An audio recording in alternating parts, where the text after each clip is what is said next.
आज का दंगल ओडिशा में बीजेपी की पहली सरकार के शपथ ग्रहण को लेकर है।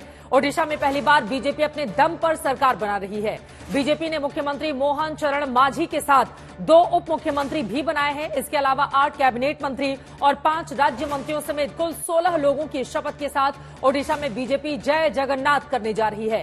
पिछले 10 साल में 10 सीट से 78 सीट तक पहुंचने वाली बीजेपी ने ओडिशा में जो कामयाबी हासिल की है वो सिर्फ पूर्वी भारत के तटीय प्रदेश में बीजेपी की बढ़ती साख की निशानी ही नहीं, भारत के पूर्वी तट से लेकर दक्षिणी तट तक 10 साल में 5 राज्यों के अंदर बीजेपी को 500% सीटें बढ़ाने में कामयाबी भी मिली है।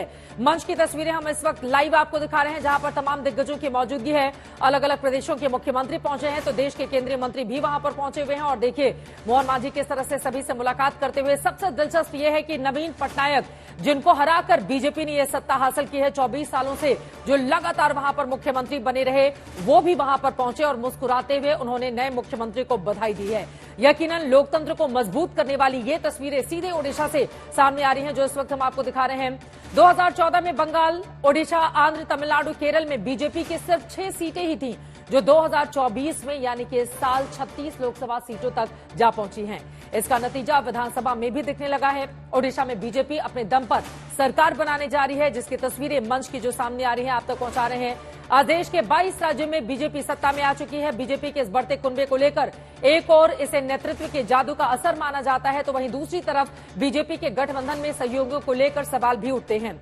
खासकर दिल्ली में बनी सरकार के अंदर एनडीए के घटक दलों की दोस्ती को लेकर बयानबाजियों का सिलसिला भी जारी है। हम उस पर भी करेंगे चर्चा। लेकिन ओडिशा में बीजेपी ने जिस मोहन चरण मांझी को सत्ता की कुर्सी सौंपी है, ये तस्वीरें आपको दिखा रहे हैं प्रधानमंत्री नरेंद्र मोदी के काफिले की।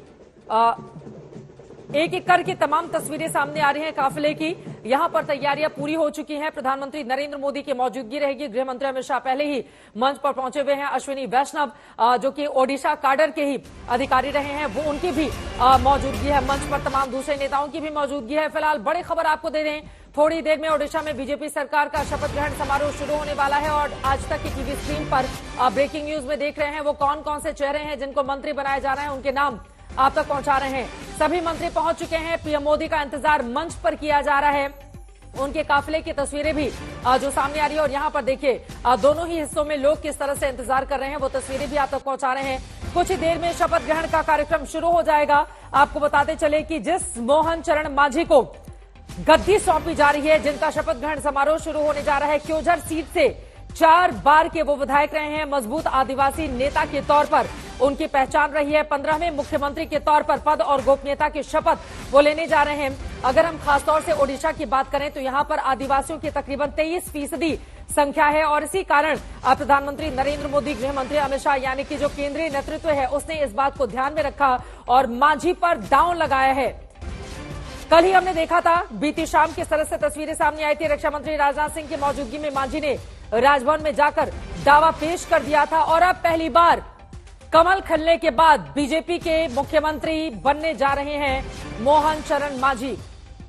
सूर्याग्नि रॉय हमारे संवाददाता सीधे इस वक्त हमारे साथ जुड़ चुके हैं ओडिशा से, जहां पर शपथ ग्रहण समारोह शुरू होना है। प्रधानमंत्री कितनी देर में पहुंचेंगे? 5 बजे का वक्त दिया गया था। कितनी देर में शपथ ग्रहण की शुरुआत होनी है? सूर्याग्नि। देखिए चित्रा, आज पहली बार भारतीय जनता पार्टी की ओडिशा में सरकार बन रही है, तो यहाँ पे जो माहौल है वो बहुत ही सुंदर तरीके से भाजपा ने सजाया है। योगी आदित्यनाथ से लेके अमित शाह, नितिन गडकरी, असम के मुख्यमंत्री हिमंत बिस्वा शर्मा, सभी यहाँ पे आए हैं। नवीन पटनायक भी आए हैं और कुछ ही देर में प्रधानमंत्री खुद वो भी यहाँ पे आ जाएंगे। और उसी के बाद मोहन मांझी, जिनका नाम कल सिलेक्ट हुआ legislative council, legislative assembly, legislative MLAs के मीटिंग में, वो शपथ लेंगे। उनके साथ 2 डेप्यूटी चीफ मिनिस्टर शपथ लेंगे और टोटल में और 13 एमएलएस जो हैं, जिनमें से 8 कैबिनेट मंत्री रहेंगे और 5 एमओएस रहेंगे, minister of state independent charge रहेंगे, वो सभी आज शपथ लेंगे। प्रधानमंत्री कुछ ही देर में यहाँ पे इसी मैदान में जहाँ पे हम लोग खड़े हैं वहाँ पे आएंगे और शपथ ग्रहण जो है वो शुरुआत होगी। बड़ी दिलचस्प तस्वीरें सामने आई हैं। अगर हम दिखा सके नवीन पटनायक की वो तस्वीरें जब नवीन बाबू मंच पर पहुंचे, जरा सोचिए 24 सालों का उनका शासन रहा है और 1997 में जब अपने पिता के बाद उनको राज्य की कमान सौंपी जा रही थी तो ये माना जा रहा था कि क्या इसमें वो कामयाब हो पाएंगे नहीं। ये देखिए खुद गृह मंत्री अमित शाह, धर्मेंद्र प्रधान भी आपको दिखाई दे रहे हैं नवीन पटनायक को वो बताते हुए कि आप इस कुर्सी पर विराजमान होइए। और पक्ष विपक्ष की इस तरह की जो तस्वीरें हैं वो बहुत कम दिखाई देती हैं। किस तरह से नितिन गडकरी ने मुलाकात की और यहां पर केंद्रीय स्वास्थ्य मंत्री किस तरह से जेपी नड्डा उनसे मुलाकात कर रहे हैं। तमाम राज्यों के मुख्यमंत्री भी बीजेपी शासित आपको दिखाई दे रहे हैं, चाहे वो पुष्कर सिंघामी हो, गुजरात के मुख्यमंत्री और भी। ये तस्वीर अपने आप में सूर्याग्नि आपको उत्तर प्रदेश के मुख्यमंत्री योगी आदित्यनाथ भी दिखाई दे रहे हैं, पश्चिम बंगाल के भी तमाम चेहरे हैं। बहुत कम ऐसा दिखाई देता है। देखिए लंबे समय तक मुख्यमंत्री बने रहने का रिकॉर्ड अगर वो बने रहते तो अगस्त महीने में पूरा कर लेते। भले ही उस इतिहास को वो नहीं कायम कर पाए हों, लेकिन एक इतिहास को अपनी आंखों के सामने बनते हुए देखने के लिए नवीन पटनायक का मंच पर पहुंचना सूर्याग्नि क्या बताता है।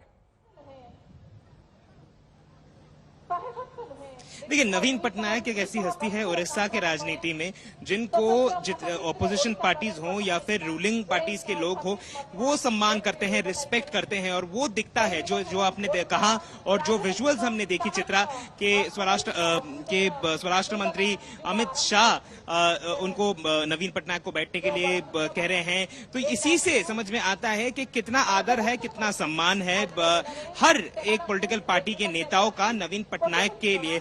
आपने सही कहा कि अगर नवीन पटनायक यह चुनाव जीतते, चुनाव तो पर्सनली वो जीते हैं, वो जो जिस सीट से वो लड़ते थे वो तो वो जीते, लेकिन अगर वो मुख्यमंत्री बनते इस बार तो और 2 महीने बाद ही वो भारत के इंडिया के सबसे लॉन्गेस्ट सर्विंग चीफ मिनिस्टर बन जाते एट अ स्ट्रेच। 2000 साल से वो चीफ मिनिस्टर थे उड़ीसा के 24 साल एट अ स्ट्रेच चित्रा, ये कोई आसान बात है नहीं। और उड़ीसा के डेवलपमेंट में नवीन पटनायक का जो नाम है वो बहुत ही सुनहरे अक्षरों में ऑलरेडी लिखा हुआ है। और ये जो प्रधानमंत्री नरेंद्र मोदी जिस तरीके से नवीन पटनायक को संबोधित करते हैं, जिस तरीके से उनका रिलेशन है वो भी बताता है कि कुछ रिलेशंस जो हैं वो सिर्फ ये पॉलिटिकल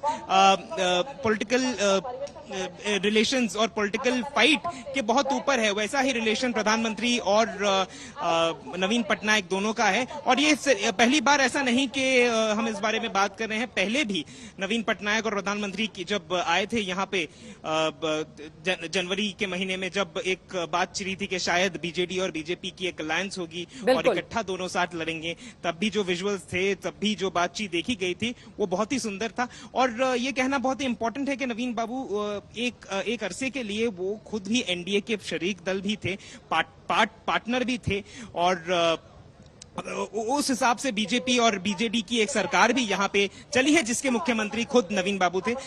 लेकिन इस बार आमने सामने थे दोनों पार्टी और बीजेपी पहली बार अपने दम से एक सरकार बना रही है यहाँ पे। और बीजेपी के जो पहले मुख्यमंत्री हैं मोहन मांझी, ट्राइबल फेस है, आरएसएस के बहुत ही करीबी हैं, आरएसएस के वर्कर रह चुके हैं और एक बहुत ही ऑनेस्ट एक चेहरा जो सामने उभर कर आया है मोहन मांझी, जो करप्शन के अगेंस्ट स्टैंड लेते हुए हमेशा। और कुछ ही देर बाद बिल्कुल पिता उनके सुरक्षा गार्ड थे, खुद वो एक शिक्षक के तौर पर जो नए मुख्यमंत्री बनने जा रहे हैं। आज जरा सोचिए, हमारे देश के लोकतंत्र की यही सबसे बड़ी खूबसूरती है, कोई किसी भी पार्टी से ताल्लुक रखता हो, लेकिन एक सिक्योरिटी गार्ड का बेटा आज उस प्रदेश की कमान संभालने जा रहा है जहां पर 24 सालों से लगातार एक ही मुख्यमंत्री जो इस वक्त मंच पर मौजूद हैं, सुरक्षा गार्ड के बेटे हैं मोहन मांझी, जो मुख्यमंत्री के तौर पर शपथ लेने जा रहे हैं। पीएम पहुंच चुके हैं, प्रधानमंत्री नरेंद्र मोदी की तस्वीरें आपको दिखा रहे हैं। प्रधानमंत्री पहुंच चुके हैं और यकीनन नरेंद्र मोदी के चेहरे की बदौलत ये जिस तरह की कामयाबी भारतीय जनता पार्टी ने हासिल की है